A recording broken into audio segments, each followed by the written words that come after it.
നമസ്തേ. വൃന്ദാവനത്തിലേക്ക് എല്ലാവർക്കും സ്വാഗതം. ദശാവതാരങ്ങളെ അവതാരത്തിലുപരിയായി ചിന്തിച്ചാൽ വളരെ മനോഹരമായി നമുക്ക് നമ്മുടെ തന്നെ ഭാവമാക്കാനാകും. മനുഷ്യൻ്റെ എവല്യൂഷനായി തന്നെ നമുക്ക് അവതാരങ്ങളെ മാറ്റാനാകും. മത്സ്യം മുതൽ കൽക്കി വരെയുള്ള അവതാരങ്ങളെ മറ്റൊരു തരത്തിൽ ചിന്തിക്കുന്നത് വളരെ രസകരവും അവതാര തത്വം മനസ്സിലാക്കാനും സാധിക്കും. മത്സ്യം ആണ് ആദ്യത്തെ അവതാരം. മത്സ്യം തൊട്ടുകൂടുക എന്ന വാചകം നാം ഓർക്കാറുമുണ്ട്. എന്തുകൊണ്ടാണ് മത്സ്യാവതാരം തന്നെ ആദ്യം? സംസാര സാഗരത്തിൽ ഉഴറുന്ന നമ്മെ തന്നെ മത്സ്യമായി കണ്ടാൽ മതിയാകും. സാധാരണ ഭാഷയിൽ പറഞ്ഞാൽ ഏതൊരു വ്യക്തിയും ശുദ്ധതത്വത്തെ മനസ്സിലാക്കുവാൻ ആദ്യം ചെയ്യേണ്ടത് സ്വന്തം പ്രാണനെ സ്വാധീനിക്കുക. ഈ സംസാര സാഗരത്തിൽ നിന്ന് ഉയരുവാനുള്ള ആഗ്രഹം വരുമ്പോൾ ആദ്യം വേണ്ടത് പ്രാണനെ അടയ്ക്കുക എന്നതാണ്.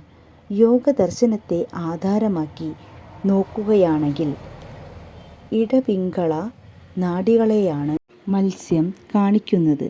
കാരണം ശാസ്ത്രഗ്രന്ഥങ്ങളിലെല്ലാം തന്നെ ഇവയെ ഗംഗയും യമുനയുമായിട്ടാണ് പറയുന്നത്.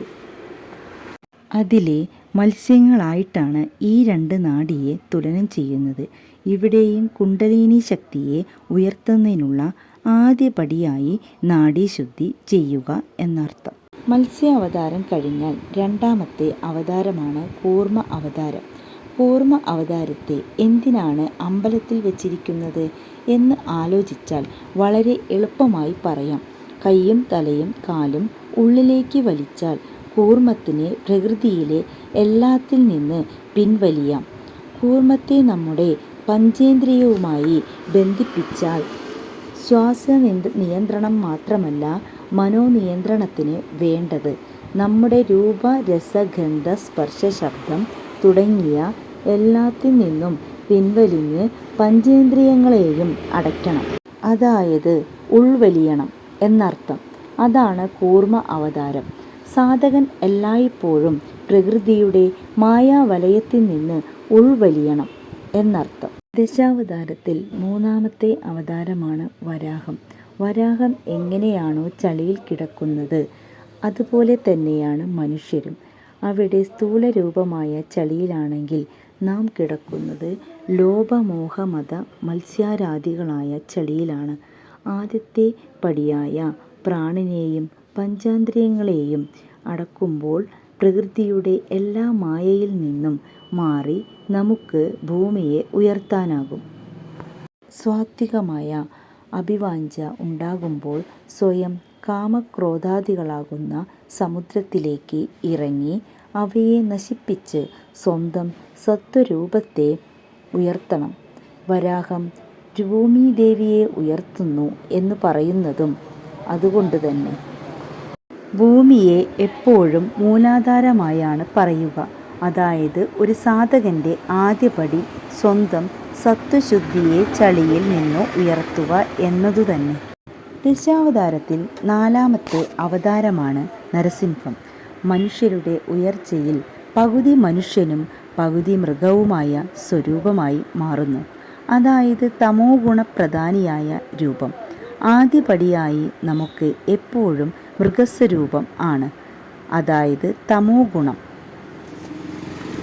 സംഹാരരൂപിയായ നരസിംഹം എപ്പോഴും തമോരൂപിയായി നിൽക്കുന്നു. പക്ഷേ അതോടൊപ്പം തന്നെ നല്ല ഗുണവും സ്നേഹം ദയ എന്നിങ്ങനെ മാറി മാറി വരുന്നു. അതാണ് പകുതി മനുഷ്യനും പകുതി മൃഗവും. എപ്പോഴും മനുഷ്യൻ്റെ സ്വാഭാവികമായ മൃഗസ്വരൂപവും മനുഷ്യസ്വരൂപവും മാറി മാറി വരുന്നത് തന്നെയാണ് നാം നരസിംഹത്തിൽ കാണുന്നത്. ദശാവതാരത്തിൽ അഞ്ചാമത്തെ അവതാരമാണ് വാമനൻ. വാമനൻ ജനിച്ചപ്പോഴേ തന്നെ വളർന്നവനായി എന്നാണ് പറയുന്നത്. അതായത് മനുഷ്യൻ മൃഗത്തിൽ നിന്ന് പൂർണ്ണരൂപമായ മനുഷ്യനിലേക്ക് എത്തിച്ചേർന്നു എന്നർത്ഥം. എപ്പോഴാണോ മനുഷ്യനിൽ ഭാവശുദ്ധിയും ചിത്തശുദ്ധിയും ഉണ്ടാകുന്നത് അവിടെ തത്വബോധം ഉണ്ടാകുന്നു. ഒന്നും കൂടി പറഞ്ഞാൽ പഞ്ചേന്ദ്രിയങ്ങളും പഞ്ചഭൂതങ്ങളും പഞ്ചകോശങ്ങളും ചേർന്ന ഭൂരൂപമാണ് വാമനൻ. ചെറിയ രൂപമായ വാമനൻ പക്ഷേ 3 ലോകങ്ങളുടെയും അളക്കുവാൻ യോഗ്യനായിട്ടും സ്വയം വിനീതനായി നിൽക്കുന്ന ഭാവവും വാമനനാണ്. അതായത് ഒരു സാധകൻ ആദ്യം പഠിക്കേണ്ട പാഠം ശാസ്ത്രാഹങ്കാരത്തെയും സ്വഭാവമാകുന്ന അഹങ്കാരത്തെയും കളയുക എന്നതാണ്. ദശാവതാരത്തിൽ 6ാമത്തെ അവതാരമാണ് പരശുരാമൻ. ബ്രാഹ്മണനാണെങ്കിലും പരശുരാമൻ രാജോ ഗുണം കാണിക്കുന്നു. ക്ഷത്രിയന്മാരെ നിഗ്രഹിക്കുക എന്നത് കാണിക്കുമ്പോൾ ഇവിടെ സാധകന്റെ രാജോ ഗുണങ്ങളുമായി ഉള്ള യുദ്ധത്തെ കാണിക്കുന്നു. പരശുകൊണ്ട് സ്വന്തം അമ്മയെ വധിക്കുന്നതിലൂടെ സാധകനിൽ ഉണ്ടാകേണ്ട വീരഭക്തിഭാവത്തെയും പരശുരാമൻ പഠിപ്പിച്ചു തരുന്നു. സാധകനെ രാജോ ഗുണം എപ്പോഴും മുമ്പിലേക്കുള്ള പാതയെ തടസ്സപ്പെടുത്തുന്നു. അതുകൊണ്ട് തന്നെ അവയെ നശിപ്പിക്കുക എന്നതാണ് ആദ്യപടി. ദശാവതാരത്തിൽ 7ാമത്തെ അവതാരമാണ് ശ്രീരാമൻ. അവിടെ രാജോ ഗുണത്തിൽ നിന്ന് മുക്തനായി പൂർണ്ണരൂപമായ സത്വഗുണപ്രധാനിയായ മനുഷ്യനായി മാറുന്നു. ഉത്തമ പുരുഷനായ രൂപം. അതുകൊണ്ട് തന്നെയാണ് ശ്രീരാമനെ ഉത്തമ പുരുഷനെന്ന് നാം പറയുന്നത്.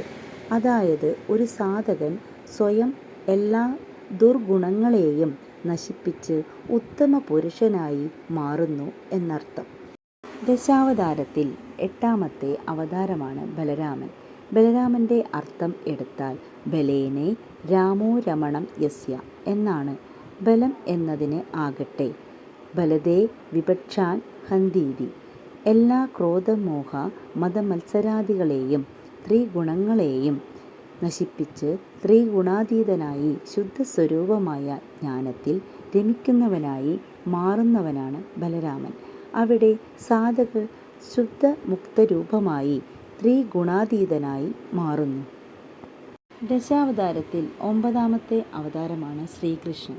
ശ്രീകൃഷ്ണൻ ത്രിഗുണസ്വരൂപത്തെ അതായത് മായയെ അറിഞ്ഞ് ശ്രീഗുണാതീതനായി ജീവിക്കുന്നു. അതായത് മനുഷ്യനും സത്യത്തെ അറിഞ്ഞ് അതായത് മായയെ മനസ്സിലാക്കി ജീവിതത്തെ ലീലയായി ആടണം എന്നർത്ഥം. ജീവിതത്തിൽ ഒരു സമയം കൃഷ്ണൻ എന്ന വ്യക്തിയിൽ ദുഃഖത്തെ കാണിക്കുന്നവനായി പറയാറില്ല. ഇതെല്ലാം മായയാണെന്ന് അറിഞ്ഞു ത്രിഗുണാതീതനായി ജീവിതത്തെ സാധകൻ സ്വീകരിക്കണം എന്ന് ശ്രീകൃഷ്ണ അവതാരം കാണിച്ചു തരുന്നു. ദശാവതാരത്തിൽ അവസാനത്തെ അവതാരമാണ് കൽക്കി.